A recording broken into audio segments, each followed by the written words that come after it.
Hello friends, welcome to Padma's kitchen corner. Friends, ఇవాళ నేను చూపించబోయే రెసిపీ వచ్చేసి చింతకాయ పచ్చడిని నా స్టైల్లో ఎలా ప్రిపేర్ చేసుకోవాలో చూపించేస్తానండి. చాలా చాలా చాలా బాగుంటుంది.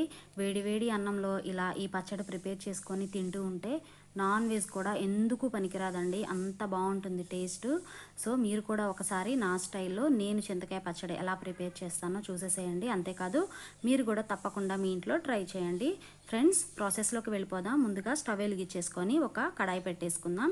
ఫస్ట్ మనం పల్లీల్ని ఫ్రై చేసుకోవాలి. చూస్తున్నారు కదా, ఇలా పల్లీలు నేను ఇక్కడ ఒక కప్పు తీసుకున్నాను. ఒక కప్పు పల్లీల్ని ఇలా ఆయిల్ లేకుండా ఫస్ట్ మీడియం ఫ్లేమ్లో పెట్టుకొని చక్కగా నిదానంగా ఫ్రై చేసుకోండి. పల్లీలు అనేవి మనకి మధ్యలో కొంచెం పగలాలన్నమాట. ఆ స్టేజ్కి వచ్చే వరకు మాడకుండా చక్కగా నిదానంగా ఈ విధంగా ఫ్రై చేసుకోండి. ఇలా ఫ్రై చేసుకోవడం వల్ల మనకి పల్లీలు మిక్సీలు పట్టిన తర్వాత మనకి పచ్చడి టేస్ట్ అనేది చాలా బాగుంటుంది, గుర్తుంచుకోండి. చూస్తున్నారు కదా, ఇలా దీన్ని ప్లేట్లోకి తీసుకొని ఇప్పుడు అదే కడాయి పెట్టుకొని కొద్దిగా ఒక 2 టేబుల్ స్పూన్స్ ఆయిల్ని యాడ్ చేసుకుందాము.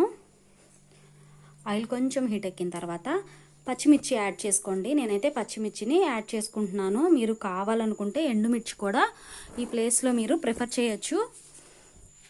నేను సుమారు ఒక 10 నుంచి 15 పచ్చిమిర్చిని తీసుకుంటున్నాను. పచ్చిమిర్చి కూడా చక్కగా మొత్తం ఈ ఆయిల్లో ఫ్రై అయ్యే వరకు ఫ్రై చేసుకోవాలన్నమాట. ఒక 5 మినిట్స్ పడుతుంది. ఇలా ఫ్రై చేసుకున్న తర్వాత ఇవి కొంచెం మనకి స్టవ్ ఆఫ్ చేసుకోండి. ఇవి బాగా చల్లారాలి. ఇవి చల్లారేలోపు పల్లీలు పొట్టు కూడా వీలున్నంత వరకు ఈ విధంగా తీసుకొని ఒక మిక్సీ జార్లో యాడ్ చేసుకోండి. ఆ తర్వాత ఫ్రై చేసుకున్న పచ్చిమిర్చి కూడా ఇలా మిక్సీ జార్లోకి యాడ్ చేసుకోండి.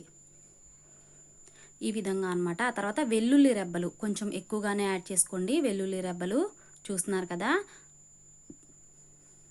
ఒక 1 ఫుల్ టేబుల్ స్పూన్ జీలకర్ర, కొద్దిగా కరివేపాకు యాడ్ చేసుకొని బాగా మనం పేస్ట్ చేసుకుందాము. జస్ట్ ఒక 1 మినిట్ ఇలా పేస్ట్ చేసుకున్న తర్వాత ఇలా ఉంటుంది కదా. ఇక్కడ నేను ఆ తర్వాత చింతకాయ తొక్కు తీసుకుంటున్నానండి. మీ దగ్గర పచ్చి చింతకాయలు ఉన్నా కూడా అవి ఈ చింతకాయ తొక్కు బదులు అవి తీసుకోవచ్చు. మనకి సంవత్సరం అంతా పచ్చి చింతకాయలు దొరకవు కదా. సో దొరికినప్పుడు ఇలా మనం ఉప్పు పసుపు వేసి దంచి పెట్టుకొని ఫ్రిడ్జ్లో స్టోర్ చేసుకొని ఎప్పుడంటే అప్పుడు యూస్ చేసుకోవచ్చు అనమాట. చూస్తున్నారు కదా, చింతకాయ తొక్కుని ఒక కప్పు తీసుకుంటున్నాను. సో ఈ చింతకాయ తొక్కును కూడా ఈ మిక్సీ జార్లో యాడ్ చేసుకొని బాగా మనం పేస్ట్ చేసుకుందాము. మీ దగ్గర రోలు ఉంటే కనుక చక్కగా రోట్లో దంచుకోండి, ఇంకా టేస్ట్ బాగుంటుంది. ఈ విధంగా పేస్ట్ చేసుకున్నాం కదా, ఇప్పుడు దీన్ని పక్కన పెట్టేసుకొని పోపు పెట్టేసుకుందాము. అదే కడాయిలో పచ్చిమిర్చి ఫ్రై చేసిన కడాయిలో మరి కొంచెం ఆయిల్ యాడ్ చేసుకోండి. పోపుకు సరిపడా ఆయిల్ యాడ్ చేసుకొని దానిలోకి మనం ఒక 1 టేబుల్ స్పూన్ ఆవాలు, అలానే ఒక కొద్దిగా ఇంగువ యాడ్ చేసుకోండి. అలానే ఒక 1 టేబుల్ స్పూన్ జీలకర్రను కూడా యాడ్ చేసుకోండి. ఇవి కొంచెం చిటపటం అనే వరకు దోరగా వేయించుకోండి. సో ఇవి చిటపటమనటం స్టార్ట్ అయిన తర్వాత పచ్చిశనగపప్పుని యాడ్ చేసుకోండి, ఒక 1 టేబుల్ స్పూను. అలానే కచ్చాపచ్చాగా దంచి పెట్టుకున్న 4-5 వెల్లుల్లి రెబ్బల్ని కూడా యాడ్ చేసుకోండి. ఈ విధంగా మొత్తం ఒక్కసారి ఇలా ఒక 1 మినిట్ ఇలా ఫ్రై చేసుకున్న తర్వాత ఒక 1/2 టీ స్పూన్ మెంతిపిండి యాడ్ చేయండి. మెంతిపిండి యాడ్ చేస్తే ఫ్లేవర్ చాలా బాగుంటుంది. ఆ తర్వాత ఒక 2 ఎండుమిర్చి ఇలా కట్ చేసి యాడ్ చేసుకోండి. ఆ తర్వాత ఒక 1/2 టీ స్పూను పసుపును కూడా యాడ్ చేసుకోవాలి.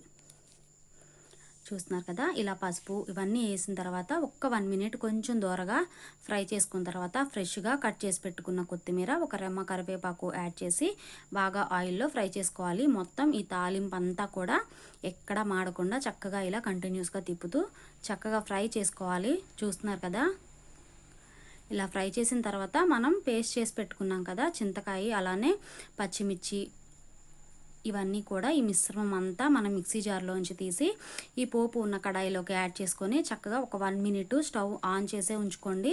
ఇలా పోపు పెట్టిన తర్వాత ఒక సర్వింగ్ బౌల్లో తీసుకొని స్టోర్ చేసుకోవచ్చు. మనకి ఈ చట్నీ అనేది 10 డేస్ వరకు నిల్వ ఉంటుందండి. ఖచ్చితంగా మీరు ఒకసారి ట్రై చేయండి, చాలా చాలా బాగుంటుంది.